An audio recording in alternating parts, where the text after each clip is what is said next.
Yes sir. ठीक है। तो कल अपन ने क्या क्या बात की थी, 5 process groups and 10 knowledge areas.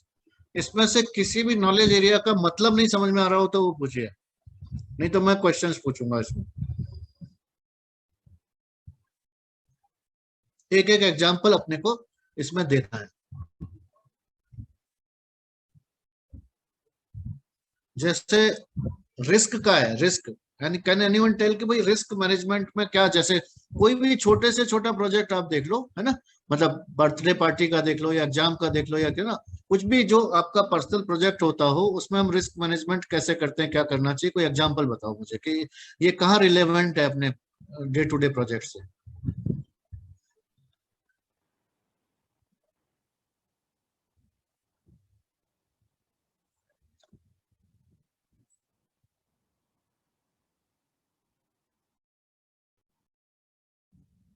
Exactly. हाँ, तो रिस्क कौन सा हुआ उसमें किस, देखो मैं बताता हूँ, रिस्क कैटेगरीज हो सकती है different, schedule risk, scope risk, cost risk, quality risk, है ना, और रिस्क, तो इसमें रिस्क कौन सी हुई, इसमें आपने जो है ना, आपने जो स्कोप और शेड्यूल रिस्क हो सकती है कि भाई या तो स्कोप कम कवर कर पाओगे आप, या शेड्यूल कम है आपके पास, है ना। तो if you want to cover the complete course, तो आपको अगर पहले से शुरू करेंगे तो बफर टाइम लेके चलेंगे तो इट विल बी गुड। जैसे कि रिस्क है ना, जैसे सारी एक्टिविटीज क्रिटिकल हो जाएंगी तो it will become a risky project. ठीक है।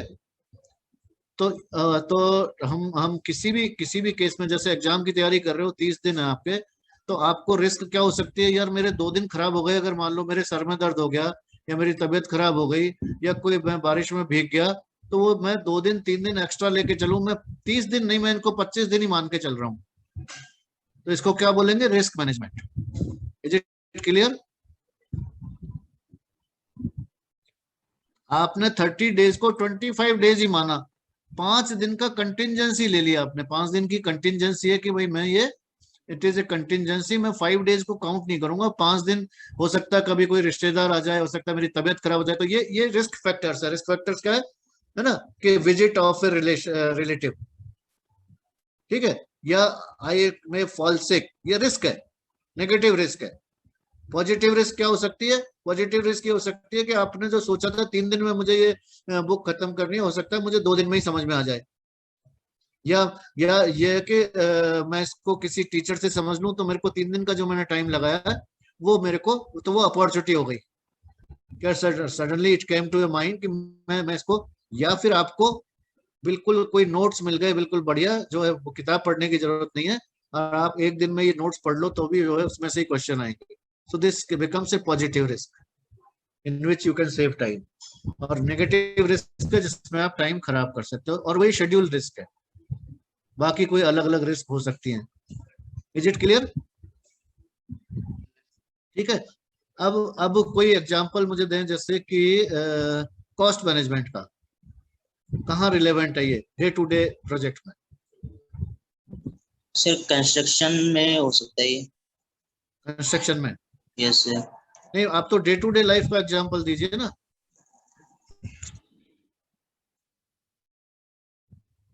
हाँ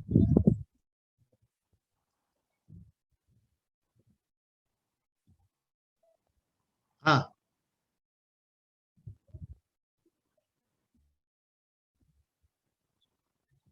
हाँ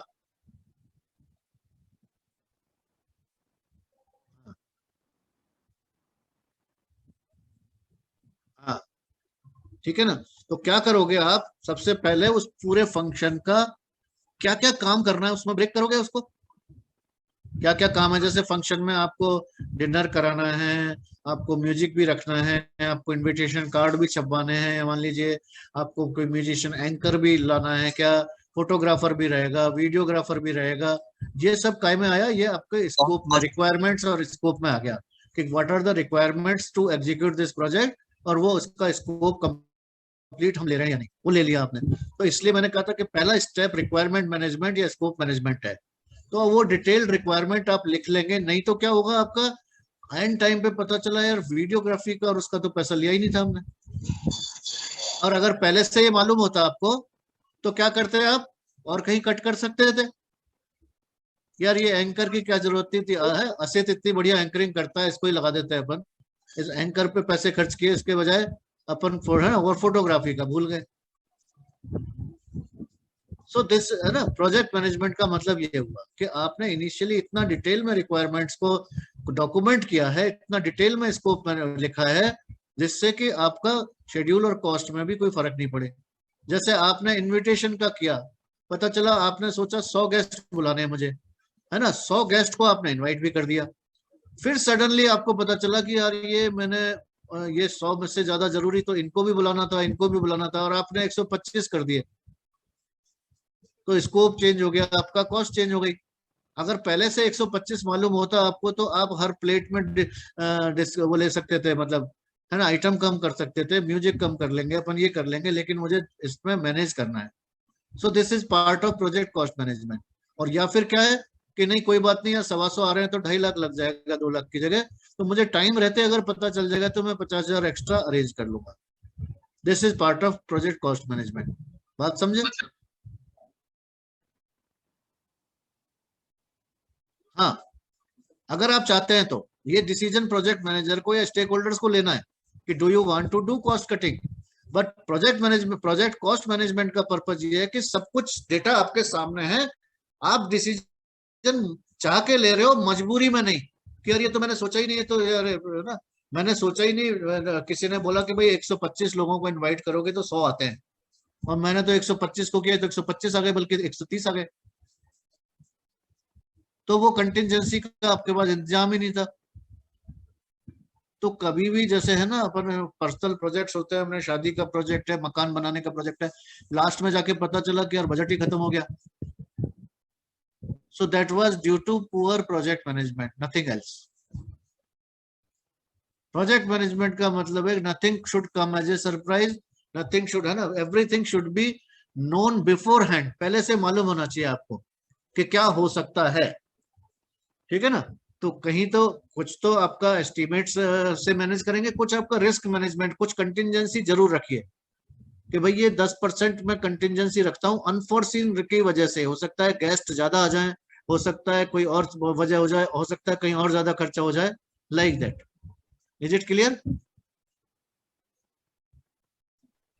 अब आप पर्सनल प्रोजेक्ट्स में से प्रोक्योरमेंट मैनेजमेंट का वो बताइए एग्जांपल।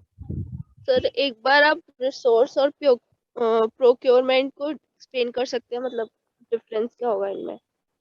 ठीक है, आप में से कोई करेगा बताइए, फिर मैं उसको प्रैक्टिकल एग्जांपल लेके, पर्सनल जैसे है ना एग्जांपल लेके।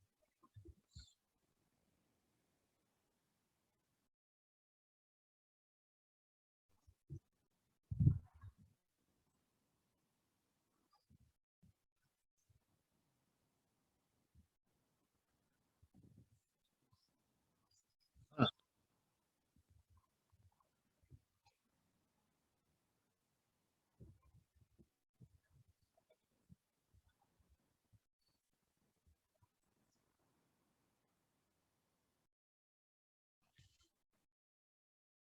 हाँ, वेरी नाइस।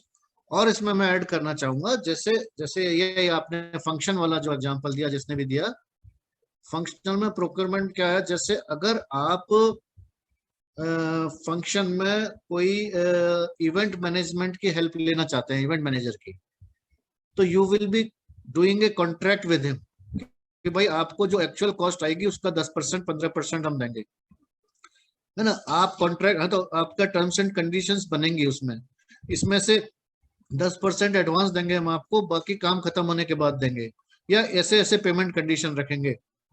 ये सब भी प्रोक्योरमेंट का पार्ट है। आप जो भी कुछ आउटसोर्स करके फिक्स करते हैं उसको, हाउ टू और कैसे एक्वायर करते हैं उसको, मतलब कैसे, है ना। अब ये हो सकता है आप ईमेल्स के थ्रू करें, आप वेबसाइट के थ्रू करें, टेंडर डॉक्यूमेंट फॉरवर्ड करें कि भाई मैं है ना, अगर अगर यही सरकारी काम होता, आप मान लीजिए इफ यू आर, जो अपने कल बात की थी कि डिपेंड करता है कि आप किस ऑर्गेनाइजेशन में काम कर रहे हैं। हो सकता है आप सरकारी कंपनी में काम कर रहे हैं और वहां आपको कहा जाए कि ये फंक्शन ऑर्गेनाइज करना है, तो हो सकता है आपको टेंडर फ्लोट करना पड़े कि भाई ये प्रोजेक्ट है, ये फंक्शन हमें ऑर्गेनाइज करना है, 2 लाख का बजट है इसका, and we have inviting tenders.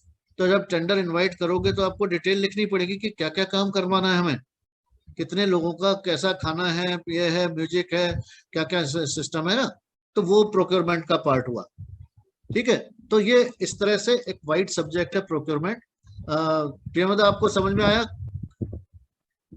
Yes yes sir.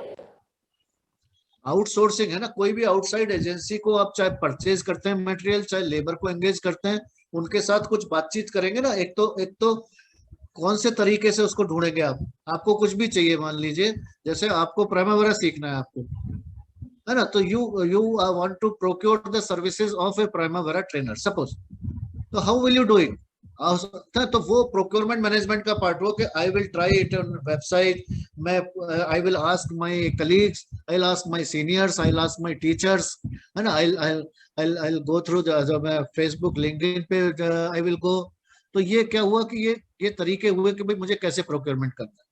फिर आपने देखा कि मेरे को जो है ना कॉस्ट ये देखना है कि भाई अपन देखते हैं ना रेटिंग क्या है, किसकी रेटिंग क्या है, ये क्या है। ये तरीके सारे प्रोक्योरमेंट मैनेजमेंट में लिखे हुए थे कि भाई हम इस तरह से प्रोक्योर करें, this will be our methodology, this will be our procedure. और बड़े प्रोजेक्ट में ये रहता है कि भाई कौन क्या क्या काम करेगा, ये वाला प्रोक्योरमेंट आपको करना है, ये वाला प्रोक्योरमेंट इलेक्ट्रिकल का कोई करेगा, मैकेनिकल कोई करेगा, सिविल कोई करेगा, लाइक दैट। ये सब है ना, so that way it becomes a complete subject procurement management. This is clear? Yes yes sir. Resource पे कौन बताएगा? अभी रिसोर्स पे कौन बताएगा?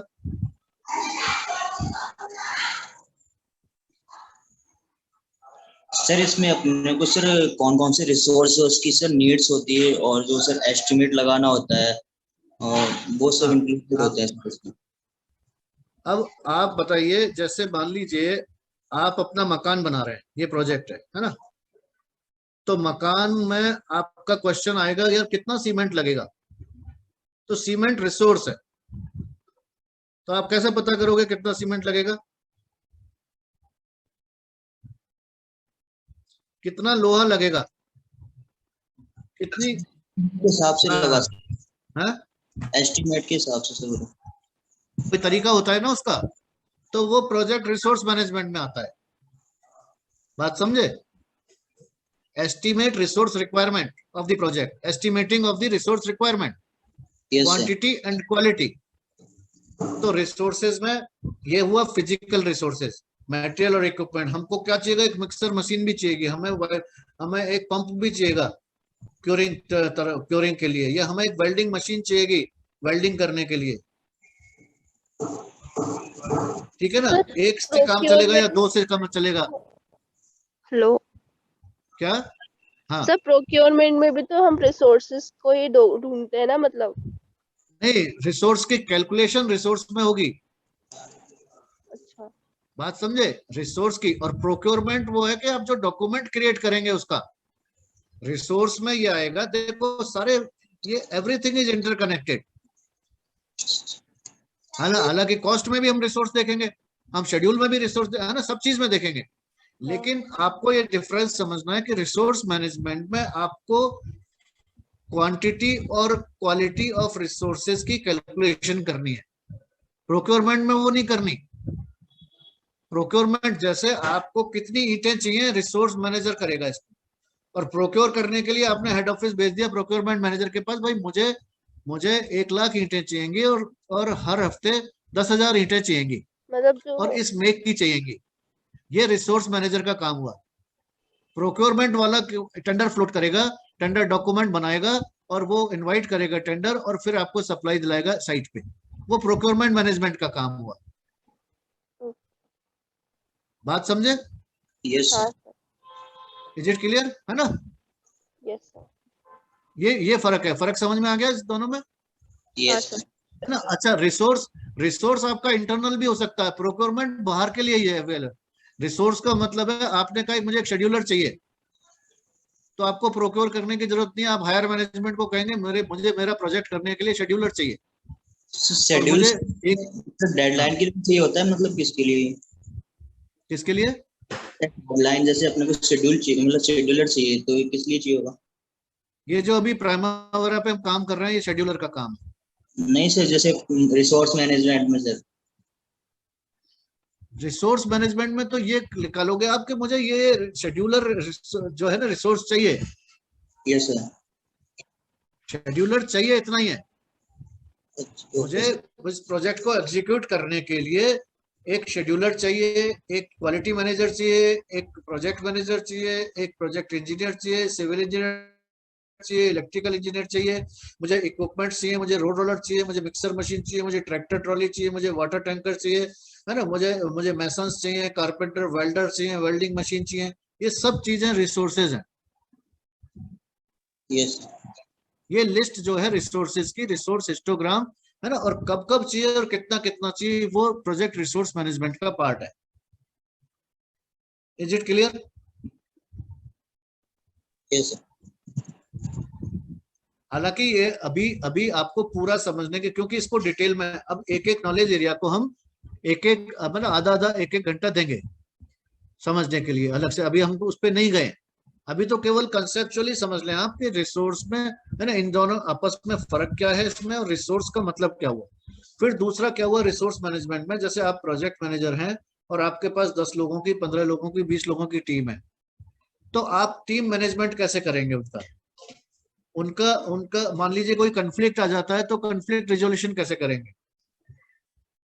मान लीजिए किसी को मोटिवेट करना है काम के लिए, तो मोटिवेशनल थ्योरीज है, कहते हैं कि if somebody is motivated to work तो उसका आउटपुट 3-4 गुना बढ़ सकता है, और अगर डिमोटिवेटेड है तो वो हो सकता है अपनी 20% एफिशिएंसी पे काम कर रहा है, मोटिवेटेड है तो वो 80% एफिशिएंसी पे काम कर रहा है, ऐसा संभव है। तो in project management you should know how to motivate your team, वो भी हमारा काम है। बात समझे? Yes sir. Yes, है sir. ना? हाँ, तो रिसोर्स में, resource is a complete chapter in which resource को हम दो पार्ट में बांटेंगे, physical resource and team resource. Physical resource में मटेरियल और इक्विपमेंट आएंगे, और टीम रिसोर्सेज में ह्यूमन रिसोर्सेज आएंगे। ठीक है? टीम जो जो जो फिजिकल रिसोर्सेज है उनकी क्वांटिटी अपन निकालेंगे कि भाई इसमें इस मकान में कितनी ईंटें लगेंगी, कितनी बजरी लगेगी, कितना सीमेंट लगेगा, कितना लोहा लगेगा, कितना टाइल्स लगेंगी, कितनी है ना, कितना पेंट लगेगा, कितनी लकड़ी लगेगी, ये सारा है ना, और कितने मैसन लगेंगे, कितने फिटर लगेंगे, वेल्डर, है ना, ये सारा है फिजिकल रिसोर्सेज। फिर हम निकालेंगे कि भाई इसमें मेरे को एक इंजीनियर चाहिएगा, आर्किटेक्ट चाहिएगा, कॉन्ट्रैक्टर का भी एक आदमी होना जरूरी है, मुझे सुपरवाइजर रखना पड़ेगा, ये हो गया टीम रिसोर्सेज। तो फिजिकल रिसोर्सेज एक्वायर करने के लिए हम लिस्ट बना के दे देंगे कि हमें 1 लाख ईंट चाहिए, तब तब चाहिए, प्रोक्योरमेंट वाले को दे देंगे। हो सकता है जैसे आपका मकान का काम है, आपको रिसोर्स मैनेजमेंट आपका आर्किटेक्ट करेगा, और प्रोक्योरमेंट मैनेजमेंट आप हो सकता है खुद करेंगे कि भाई मैं प्रोक्योर तो मैं कर लूंगा, आप तो मुझे रिक्वायरमेंट, है ना। ये बहुत ही जनरल क्वेश्चन है, किसी का भी मकान बन रहा, कुछ भी आपका घर में इंटीरियर हो रहा है, तो आप आर्किटेक्ट से, इंटीरियर वाले से या कारपेंटर से पूछते हैं भाई लकड़ी कितनी ऑर्डर करूं, तो वो तो हुआ रिसोर्स मैनेजमेंट कि लकड़ी कितनी चाहिए, कौन सी चाहिए, कितनी थिकनेस की चाहिए, और लानी कहां से, खरीदनी कैसे, किससे लूं, किस रेट पे लूं, वो प्रोक्योरमेंट मैनेजमेंट।